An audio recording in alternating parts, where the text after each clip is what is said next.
Today, we're going to be taking a look at how to make a rustic custom picture frame and a personalized name sign. So if you're ready, let's get started. Welcome to the Lit Channel, where we're always learning interesting things.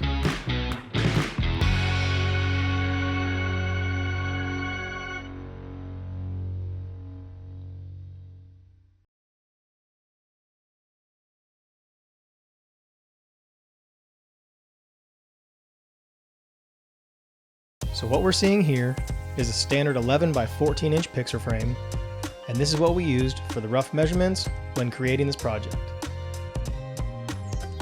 So the first thing we did for this project was grab our fence pickets, and the reason I use fence pickets is because I really like that they're cheap and we can use them for the project. So we went ahead and marked our line, and now after we used the clamps to secure everything, we used that speed square and circular saw. Then we just used that first cut to mark the exact same measurements on the next piece of fence picket, and we use our clamps to hold everything secure. And then we use our speed square and circular saw again to go ahead and rip that line. And now what you'll see is we have two exact same size backboards. So here we've got the orbital sander, and what I really like about using fence pickets here is that you can see the saw marks on the board when we sand everything down. So now what we're looking at is the 2-inch thickness that we had for the frame elements, but this is just showing the overlap of 1 inch that we have for the frame elements on the backboards.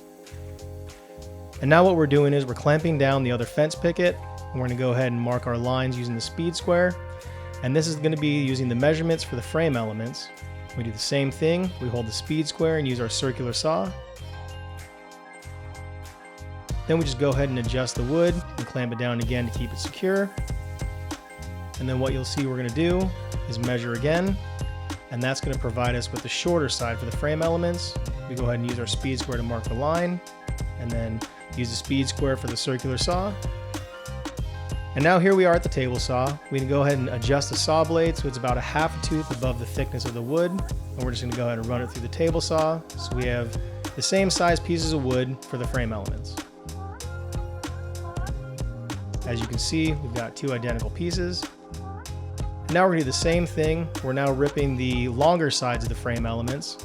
So there's the first one, and now we've got the second one going through the table saw. So now what we're going to do is a dry fit of the wood on the backboard elements.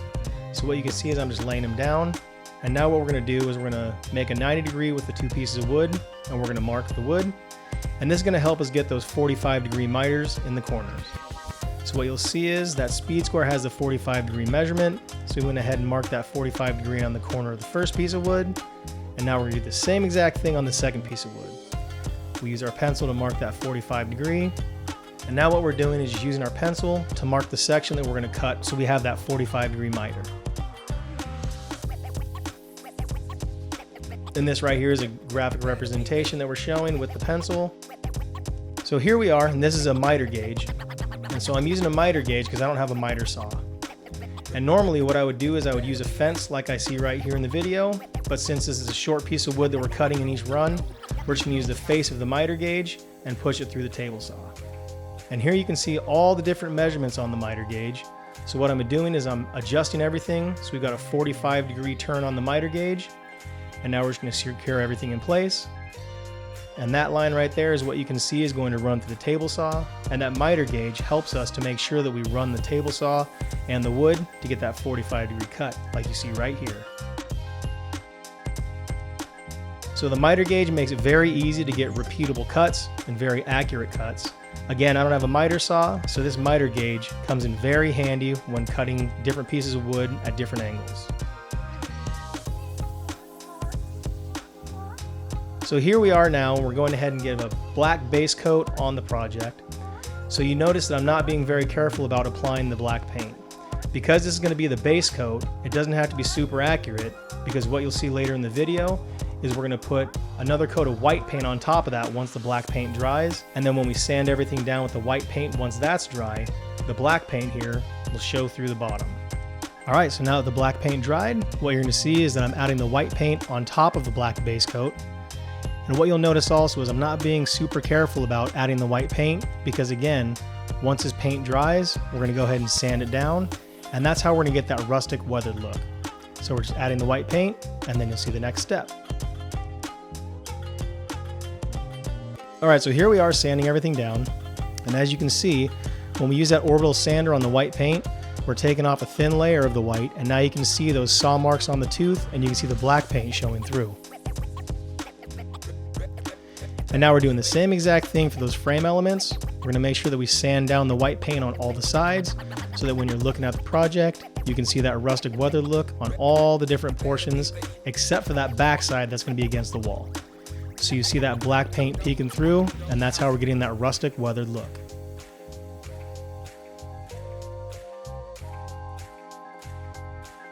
So now what you're seeing are the center lines that I drew on the back of the frame elements. These are important because when we're assembling everything, these guidelines will help us make sure that everything is center. And the way that we did this is we took our speed square, and those notches that are cut out help us describe lines across the wood. So we put the speed square on the piece of wood, put the pencil in the groove, and just drag it across, and that's how we do it. So these guidelines right here, these are going to help us with that inch overlap and make sure that everything's centered. So what you can see is on all sides, we've got that inch overlap, and those guidelines are going to help us make sure everything's centered when we're putting the backboards on the frame element. If you take a measurement, you see it's a little bit off, so now we can just adjust it and make sure that the lines are matched up with the wood, and now you can see we have about an inch on each side. So now we're just going to measure everything for square, so there's two ways we can do it. We can measure across the corners, and if those numbers are the same, that means we're in square, or we can use a tool like this. So in each of those red pieces, they have a 90-degree angle, and that's going to help us when we put it on all four corners to make sure that everything stays in square. So we're just going to go ahead and make sure everything's lined up, and then we just tighten it, and everything should be good. So now what we're doing is getting everything ready for assembly. So we're using those guidelines and lining everything up, and once everything's good, we give one more little measurement, about an inch on each side, and now we're ready for the attachment. So you go ahead and take the wood glue and just put a bead across the outside perimeter where we're attaching the wood, and then make sure everything's lined up. And then once it looks good, we take our 18 gauge brad nailer, and now we're attaching the backboard and the frame elements. We're gonna do the same exact thing on the other side, put some beads of glue, put the wood in place, and then use our 18 gauge brad nailer, and now everything should be nice and sturdy, and it's gonna hold everything in place. So once we do that, we notice there's a little bit of glue over squeeze, so we just use a paper towel and wipe up that excess glue, and now this is what the final product looks like.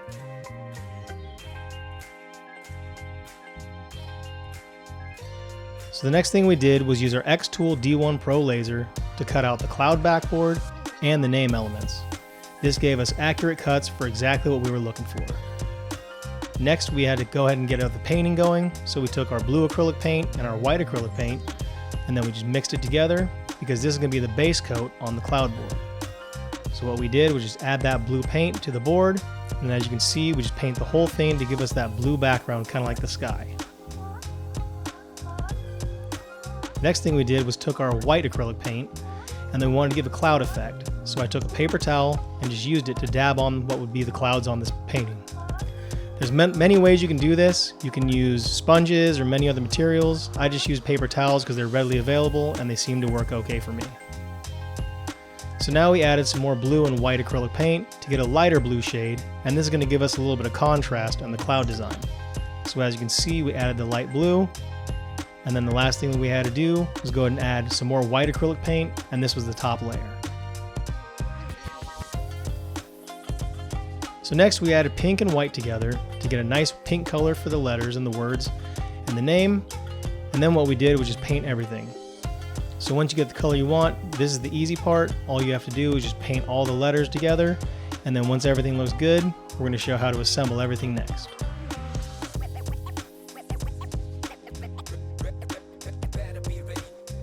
So now we did the same thing with the heart. We could have used red or another color, so whatever you prefer. I just chose to use the same pink color since I had enough of the paint readily available. So now it's time to assemble everything. So we went ahead and did a dry fit with everything. We put the cloud backboard down and put the letters for the name on top. We want to get everything just right. So once we got everything placed exactly where we wanted, we used a mechanical pencil just to trace the outline so we can make sure that we have the perfect placement once we're gluing everything together. So as you can see, I used that mechanical pencil and just traced the outlines on the name and the hearts so we knew exactly where we wanted to place everything. The board measured 9 inches and the inside of the frame is 13 inches. So with those 4 inches, that just meant we had to measure inside 2 inches on each side. So we make a mark there and a mark there. And then we knew that where the backboards come together is the center point. So once we had our measurements from left to right, we could go ahead and describe these lines, and that tells us exactly where we want to have everything centered. And so now what you can see is we have those perfect guidelines on all 4 sides.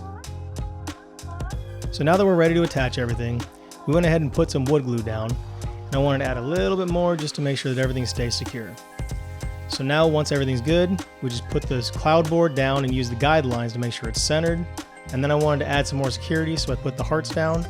And right where the hearts are, I decided to put 2 brad nails on each side to make sure it's secure.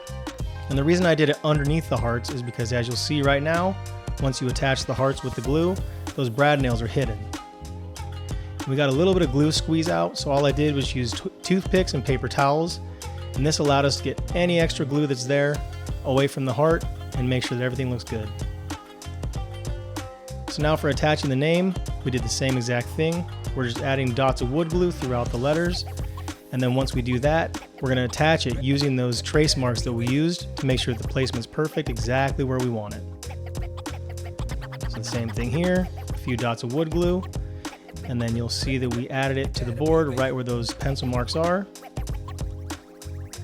And the same thing for the last 2 letters.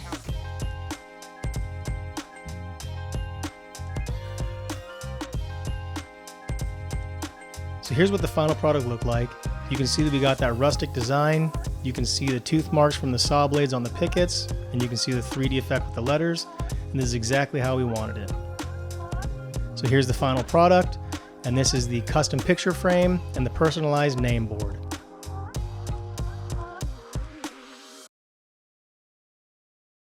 If you stayed through the entire video, thank you.